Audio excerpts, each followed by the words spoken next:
প্ৰথমতে আপোনালোকক নমস্কাৰ জনাই মোৰ চেনেললৈ স্বাগতম জনাইছো।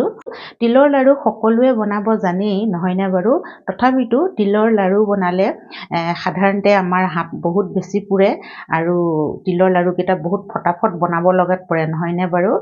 মইনো কেনেদৰে বনালো তাকে দেখুৱাম। মই যেনে ধৰণে বনাইছো আপোনালোকেও যদি এই ধৰণে বনাই বহুত বেছি এটা হাত নুপুৰে, একেবাৰে কমফৰ্টেবলে মানে আৰামৰে তিলৰ লাড়ু কেইটা বনাব পাৰিব আৰু বহুত বেছি হাত নুপুৰে আৰু খাবলৈ বহুত সোৱাদ লগা হয়।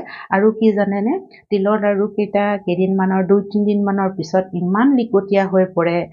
কিছুমান তিলৰ লাড়ু এনেধৰণে যদি বনাই, মই বনোৱাৰ দৰে যদি বনাই, কিন্তু তিলৰ লাড়ু 2-3 দিনৰ পিছত ইমান লিকটীয়া হৈ নাযায় আৰু খাবলৈ বহুত ধুনীয়া আৰু কোমল হৈ থাকিব। সেইকাৰণে মই ভাবিলো আপোনালোকক মই কেনেধৰণে বনাওঁ সেই তিলৰ লাড়ু কেইটা বনাই দেখুৱাওঁ।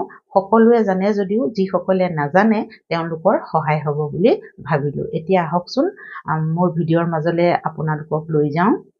এটা তিলৰ লাডু আপোনালোকৰ আগত ভাঙি দেখুৱাওঁ। এইটো দেখিছেনে কিমান ধুনীয়া হৈছে তিলৰ লাডুটো?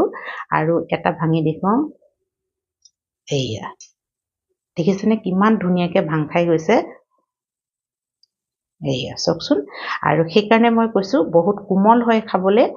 2-3 দিনৰ পিছতো ইয়াৰ বহুত দিনলৈকে এতিয়া যেনেধৰণে মই ভাঙিব পাৰিছোঁ তেনেধৰণে কোমল হৈ থাকিব। এয়া চাওক। তিলৰ লাড়ু বনাবৰ কাৰণে আমাক তিল লাগিবই নহয়নে বাৰু? মই কলা তিল লৈছোঁ। তিলখিনি প্ৰথমে ভালদৰে ধুই 2-3 বাৰ, কাৰণ তিলত বালি থাকে আৰু সেইকাৰণে মই খুব ভালদৰে ধুই পেলানি ৰ'দত অকণমান শুকুৱাই লৈছোঁ, পানীখিনি নিগৰাই পেলানি। এয়া চাওকচোন মোৰ ধুনীয়াকৈ তিলখিনি একদম ফৰফৰীয়া হৈ আছে। এতিয়া মই এইখিনি ভাজি ল'ম। গেছটো জ্বলাই মই গেছত কেৰাহী এখন পাতি দিলোঁ আৰু কেৰাহীখন মোৰ গৰম হৈছে। গৰম হোৱাৰ লগে লগে এয়া মই তিলখিনি দি দিছোঁ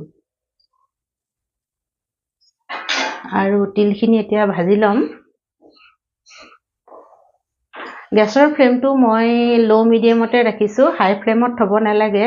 হাই ফ্লেমত যদি আমি তিলখিনি ভাজোঁ, তিলখিনি সোনকালে ৰঙা পৰি যাব আৰু জ্বলি যোৱাৰ ভয় থাকে। তেতিয়া আমাৰ তিলৰ লাডুকেইটা খাবলৈ তিতা হ'ব। সেইকাৰণে আমি ল' ফ্লেমত বা ল' মিডিয়ামতে তিলখিনি ভাজি ল'ব লাগিব। তিলখিনিৰ পৰা যেতিয়া এটা ভজা ভজা গন্ধ আহিব, তেতিয়াই আমি তিলখিনি ভজা হৈ গ'ল বুলি জানিব লাগিব। এয়া আমাৰ তিলখিনি ভজা হৈ গৈছে। তিলখিনিৰ পৰা এটা ভজা ভজা গন্ধ ওলাইছে আৰু আমি এনেকৈ হাতেৰে চাব লাগিব। এই দেখিছেনে তিলখিনি মোহাৰি দিওঁতে একদম গুৰি হৈ গৈছে। তেতিয়া আমি গম পাম যে আমাৰ তিলখিনি ধুনীয়াকৈ ভজা হৈ গৈছে। আৰু এতিয়া মই গেছৰ ফ্লেমটো অফ কৰি দিলোঁ আৰু কেৰাহীখনতে অকণমান লৰাই আছোঁ আৰু এইখিনি এতিয়া মই ঠাণ্ডা হ'বলৈ দিম। সেই একেখন কেৰাহীয়ে লৈছোঁ। কেৰাহীখনত মই এয়া এচামুচ ঘিউ দিছোঁ। ঘিউ দিলে কি হয়, তিলৰ লাডুকেইটা খাবলৈ অকণমান সোৱাদ লাগে, অকণমান অইলি টেক্সচাৰ এটা আহিব। সেইকাৰণে এচামুচ ঘি দিলোঁ। আপোনালোকে যদি বেয়া পাই দিব নালাগে, দিলে ভাল হয় আৰু ইয়াতে এয়া দেখিছেনে যিটো বাতিৰে মই তিল লৈছিলোঁ সেই বাতিটোৰে গুড় লৈছোঁ। আৰু তিল মই একেবাৰে ওপৰলৈকে লৈছিলোঁ, কিন্তু গুড় অকণমান কমকৈ লৈছোঁ। এআঙুলমান গুড় কমকৈ লৈছোঁ তিলতকৈ আৰু গুড়খিনি মই ইয়াতে দি দিছোঁ। গুড়খিনি অলপ মিহি মিহিকৈ লৈছোঁ, তেতিয়া সোনকালে গলিব। বহুত হাই ফ্লেমত আমাৰ গুড়খিনি গলাব নালাগে, মিডিয়াম ফ্লেমতে গলাব লাগে। আৰু এতিয়া ইয়াতে মই অকণমান পানী দি দিওঁ। পানী বেছি দিয়া নাই, 2 চামুচমান পানী দি দিছোঁ।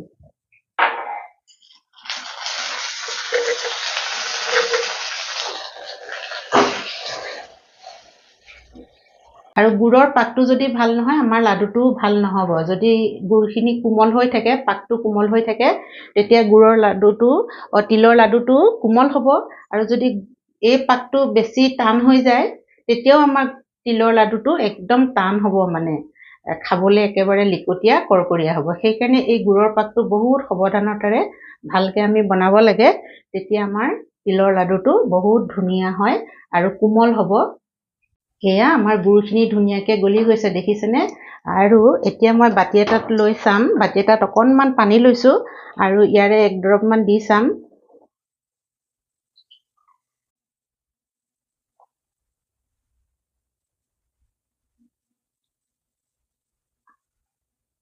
এয়া আমাৰ ধুনীয়াকৈ হৈ গৈছে, দেখিছেনে? একেবাৰে টাইটো হোৱা নাই আৰু কোমলো হোৱা নাই। এইটো চাওকচোন একেবাৰে মানে লাডু হোৱাৰ দৰে হৈ গৈছে। এয়া চাওক অকণমান ললো কাৰণে দেখুৱাবলৈ অকণমান দিগদাৰিয়ে হৈছে। এয়া এতিয়া আমাৰ গুড়ৰ পাকটো ধুনীয়াকৈ হৈ গ'ল আৰু ইয়াতে মই গেছটো অফ কৰি দিলোঁ আৰু ইয়াতে অকণমান ইলাইচি দি দিছোঁ।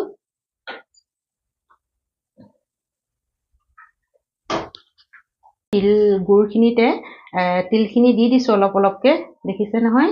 এতিয়া মই লৰাই দিম কাৰণ গোটেইখিনি একেলগতে নিদিওঁ, হয়তো তিল বেছিও হ'ব পাৰে, সেইকাৰণে তিল সদায় অলপ অলপকৈ দিব লাগে। আৰু গেছৰ ফ্লেমটো মই অফ কৰি দিলোঁ দেই, নতুবা কি হ'ব গুড়খিনি লিকটীয়া হৈ যাব। এয়া এতিয়া মই আকৌ অলপমান মিলাই দিম লাহে লাহে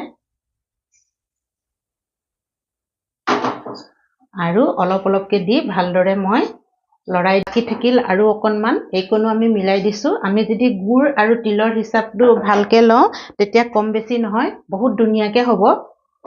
এয়া দেখিছেনে, মই যিমানখিনি তিল লৈছিলোঁ গোটেইখিনিয়ে লাগি গ'ল। মানে মোৰ তিল আৰু গুড়ৰ হিচাপটো বহুত ধুনীয়াকৈ হৈছে। এতিয়া এয়া কেৰাহীখন গৰম হৈ আছে, মই অকণমান লৰাই থাকিম আৰু ঠাণ্ডা হৈ যোৱাৰ লগে লগে আমাৰ এইখিনিও অলপ ডাঠ হৈ আহিব আৰু তেতিয়া আমি ফটাফট তিলৰ লাডুখিনি বনাই ল'ব লাগিব, কাৰণ বেছি ঠাণ্ডা হৈ গ'লে তিলৰ লাডু বনাবলৈ দিগদাৰি হয় আৰু একেবাৰে গৰমতো বনাব নোৱাৰি, নহয়নে। এয়া চাওকচোন মই গৰম হৈ আছে, বনোৱা নাই, অলপ ঠাণ্ডা হ'বলৈ দিছোঁ। ইমান গৰমতো বনাব নোৱাৰি, হাত পুৰি যাব, কিন্তু অকণমান মই সেইকাৰণে কোমলকৈ ৰাখিছোঁ, দেখিছেনে, একেবাৰে টান হোৱা নাই। একেবাৰে যদি টান হৈ যায় তেতিয়া গুড়ৰ লাডুকেইটা ফটাফট বনাব লাগিব, নতুবা গুড়খিনি লিকটীয়া হৈ যাব, লাগি ধৰিব। সেইকাৰণে অকণমান কোমল হৈ আছে, ঠাণ্ডা হোৱাৰ লগে লগে টানো হৈ যাব আৰু ঠাণ্ডাও হৈ যাব, আমি তেতিয়া বহুত ধুনীয়াকৈ লাডুকেইটা বনাব পাৰিম। তেতিয়া আমাৰ হাতখন বেছিকৈ নুপুৰে।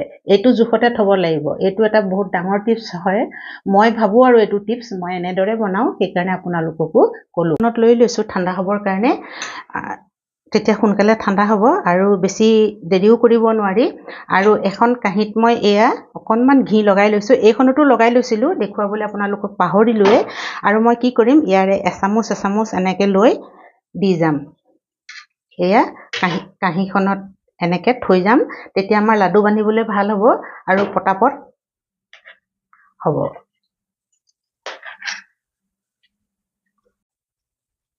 এয়া দেখিছেনে, মই এনেকৈ থৈ গৈছোঁ আৰু এনেকৈ ফটাফট এনেকৈ বনাই গৈছোঁ। অলপ গৰম হয় বাৰু, তথাপিতো বহুত বেছি জোৰত টিপিব নালাগে, বহুত বেছি জোৰত দবাই দিব নালাগে, একদম আলাসতে এনেকৈ। এয়া দেখিছেনে ধুনীয়াকৈ হৈছেনে। আৰু মই কৈছোঁৱেই অকণমান কোমলকৈ থকাৰ কাৰণে অলপ হাতেৰে চুব পৰা, দেখিছেনে মই কিমান ধুনীয়াকৈ ধৰি আছোঁ আৰু কোনো ধৰণৰ পানীও হাতত লগোৱা নাই, তথাপিতো লাডুটো বহুত ধুনীয়াকৈ মই হাতেৰে ধৰি বনাব পাৰিছোঁ, হাত একেবাৰে পুৰা নাই, চাওকচোন। এইয়া আৰু এনেদৰে মই এতিয়া বনাই যাম চব। এইয়া দেখিছেনে মোৰ তিলৰ লাড়ুখিনি বনাই হৈ গ'ল, কিমান ধুনীয়া লাগিছে নহয়নে।